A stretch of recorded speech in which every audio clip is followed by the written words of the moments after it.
इस वीडियो में हम बात करेंगे फ्रेश और अनफ्रेश जोन, जो कि एक तरीके से हम बोल सकते हैं कि मिटिगेटेड एंड नॉन मिटिगेटेड। इस टाइप का कॉन्सेप्ट जो है आईसीटीज के कॉन्सेप्ट्स में जो है वो बताया जाता है कि एक बार एक जोन अनफ्रेश है कि फ्रेश है। ओके, सो ऑर्डर ब्लॉक जो लोग यूज़ करते हैं वो भी ये चीज़ देखते हैं। फॉर एग्ज़ाम्पल, यहाँ पे आप देखोगे ये वाला जो ऑर्डर ब्लॉक है यहाँ पे प्राइस नहीं आया है तो ये फ्रेश है।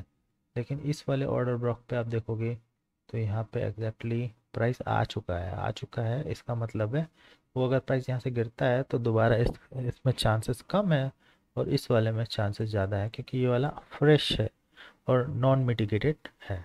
ओके, लेकिन इस चीज़ को मैं बिलीव नहीं करता। पहले मैं जब मैंने कुछ आईसीटी के वीडियोस देखे थे तो मेरे को ये फील हुआ था कि हाँ चलो अच्छा कंसेप्ट है, it's kind of very good कि fresh supply and demand zones को अगर हम कंसीडर करते हैं तो उस पे ऐसा काम होगा। लेकिन अगर आप इसको स्टडी करोगे, रिसर्च करोगे, तो आपको जो एक्यूरेसी मिलेगा, एक्यूरेसी जो रहेगा वो सेम लाइक ईएमए क्रॉसओवर 50% या 40% का एक्यूरेसी मिलेगा। हाँ, काम करता ज़रूर दिखेगा, लेकिन it's not a holy grail kind of thing कि फ्रेश जोन है तो आप बड़े कॉन्फिडेंस के साथ उस पर पैसा लगा रहे हो।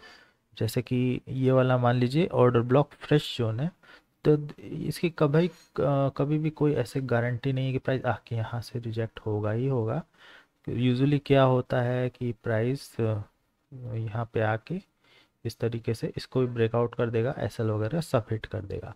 फिर आप कंफ्यूज हो जाओगे कि ये तो फ्रेश जोन था, यहाँ पे प्राइस ने आया ही नहीं था, तो ये एक फ्रेश जोन है, फेल कैसे हो गया। इसके मैं आपको एग्जांपल दिखाऊंगा और एक लाइव ट्रेडिंग में मैंने ये प्रूव किया है कि मैं जो कॉन्सेप्ट्स को मानता हूँ उस पर वो एग्जैक्टली सही है। मतलब आईसीटी के मोस्टली कॉन्सेप्ट में एक्यूरेसी 40-50% ही होता है। आप उसको कितना भी स्टडी कर लो, आपके लूप हो जो उसके जो लूप हैं वो ऐसे ख़त्म नहीं होंगे कि मतलब आपको फिर लगेगा कि मैं आईसीटी का एफवीजी पे पैसे बना रहा हूँ तो आपको फिर उस पे ऐसे लेट होंगे। तो आप सोचोगे मैं ऑर्डर ब्लॉक देखता हूँ, उस पे ऐसे लेट होंगे, फिर आप सिल्वर बुलेट पे आ जाओगे, कोई सिल्वर बुलेट कुछ नया आया है आईसीटी का। फिर जब आप और स्टडी करोगे तो आपको पता चलेगा कि एनिग्मा नाम का एक सिस्टम है जो कि आईसीटी ने कभी शेयर ही नहीं किया, ना शेयर करेगा स्टूडेंट से। तो ये स्टूडेंट या यूट्यूब में कभी फ्री में नहीं डालेगा। तो इस ऑल ऑफ काइंड ऑफ मतलब ट्रैप एक तरीके से ये चीज़ें आपको उलझा देंगी बहुत ज़्यादा।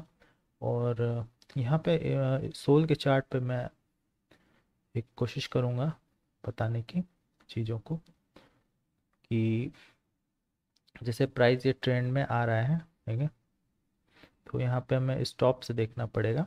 ठीक है, स्टॉप से आप देखोगे कि ये वाला जो ऑर्डर ब्लॉक है इधर एग्जैक्टली ये मिटिगेटेड नहीं है। ठीक है, यहाँ पे इस हिसाब से एंट्री होनी चाहिए। इसका रीज़न क्या है कि इसके हम जब नीचे आएंगे ये ऑर्डर ब्लॉक देखेंगे तो ये आपको दिख रहा है ये मिटिगेटेड है, तो यहाँ से री एंट्री हुई है। तो यहाँ पे कोई एंट्री, जैसे प्राइस दोबारा आता है तो इधर भले प्राइस गिरे लेकिन इधर एंट्री नहीं, क्योंकि ये फ्रेश जोन नहीं है, अनफ्रेश जोन।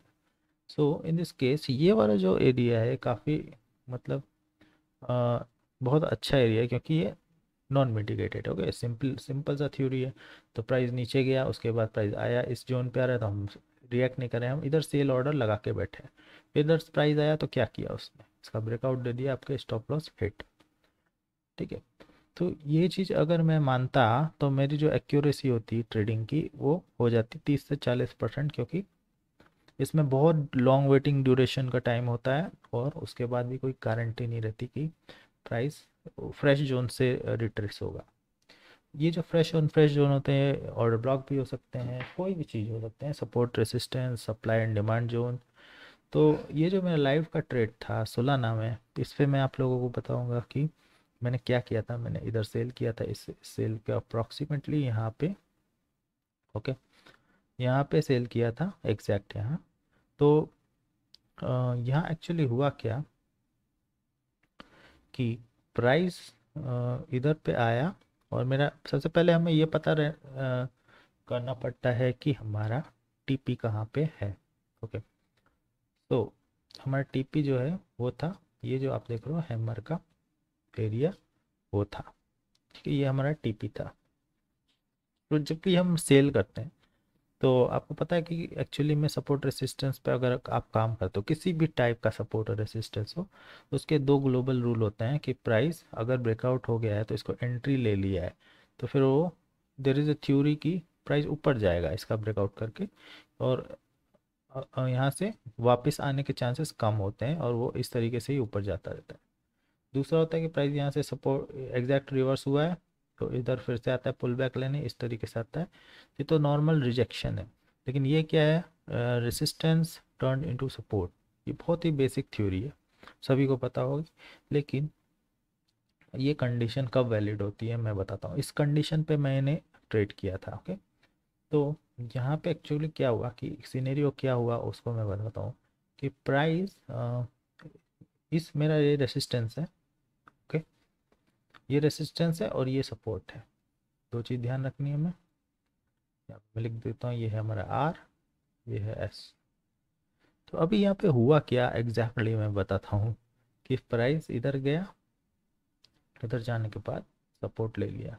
अब आप कंफ्यूज कि भाई आपको डाउटफुल फील होने लगा कि मैंने ऐसा क्या कर दिया कि ये मेरे रेसिस्टेंट को एंट्री तो ट्रिगर ही नहीं हुई और सपोर्ट टच हो गया, और सपोर्ट पे ऐसा जंप आया कि आपको ऐसा लगेगा कि अरे यार ये तो हो चुका है, कंप्लीट हो चुका है। अब इधर डर लगता है मेरे को स्ट्रेट करने में कि ये कंप्लीट तो नहीं हो चुका है। स्ट्रक्चर अगर मतलब रेसिस्टेंस से सपोर्ट गया तो फिर ख़त्म खेल, उसके बाद तो कोई गारंटी नहीं है प्राइस ऊपर जा सकता है। लेकिन अगर आपका कैलकुलेशन राइट है तो वो ऐसे कितने बार भी सपोर्ट ले ले, जब तक वो रेसिस्टेंस को एक पॉइंट से भी टच नहीं करता है, तो इसको इसके बराबर नहीं हो जाता है प्राइस वहाँ के, तब तक वो आपको इनवैलिड नहीं होगा। ये अब ये जो जो जोन है एस सपोर्ट का, आप इसको बोलोगे मिटिगेटेड है क्योंकि इसमें ऑलरेडी सपोर्ट ले चुका है, ये फ्रेश जोन नहीं है। बट ऐसा नहीं होता है बिल्कुल, आप बिल्कुल उस सपोर्ट के लिए वेट करते रहिए जब तक आपका कैलकुलेशन ठीक है। अगर आपका कैलकुलेशन गलत है तो एसएल हिट होगा। लेकिन इस कंडीशन में मैं क्या, एल्गो मतलब यूजिंग कंप्यूटर सॉफ्टवेयर मैं सारा कैलकुलेशन करता हूँ, मैनुअली एक भी कैलकुलेशन नहीं करता हूँ। तो इस वजह से पॉइंट टू पॉइंट जो होता है वो हमारा इस पे एक्यूरेसी होता है। मतलब इधर कंडीशन क्या हुआ आप देखोगे कि ये रेजिस्टेंस था, ये वाला लाइन, और ये सपोर्ट था, प्राइस ऐसे आया और यहाँ से एग्जैक्ट ये सपोर्ट लेके इसने जंप मारा है, पिन बार बनाया है, हैमर बनाया है। उसके बाद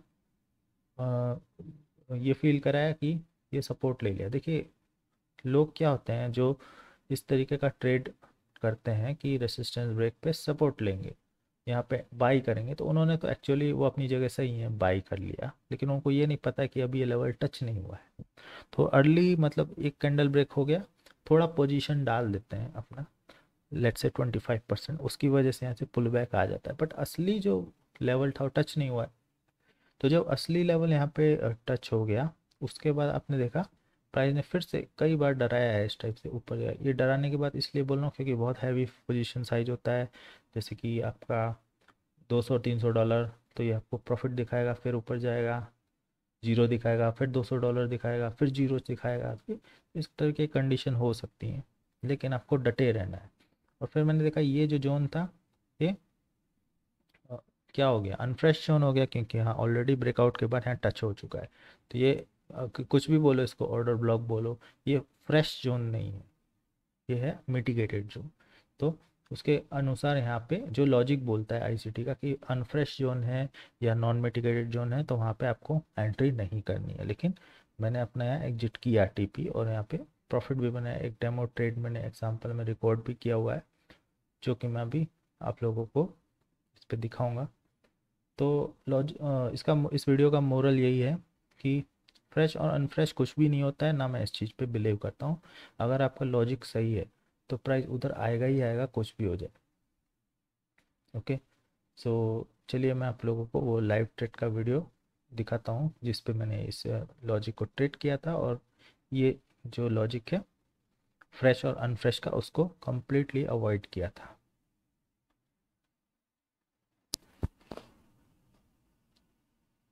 ओके,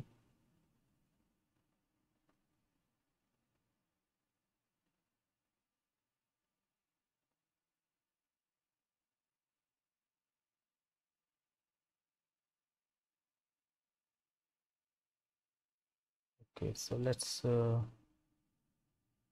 start this video.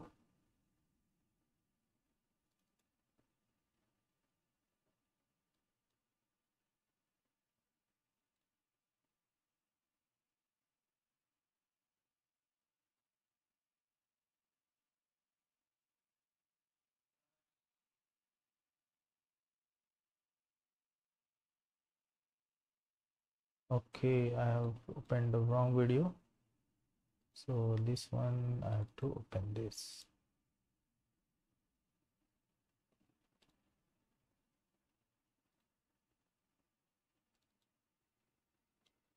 इस वीडियो में मैं ये प्रूव करूँगा कि फ्रेश अनफ्रेश जोन कुछ भी नहीं होता, क्योंकि अगर आपका कैलकुलेशन राइट है तो फ्रेश और अनफ्रेश जोन जो होता है वो कुछ नहीं होता।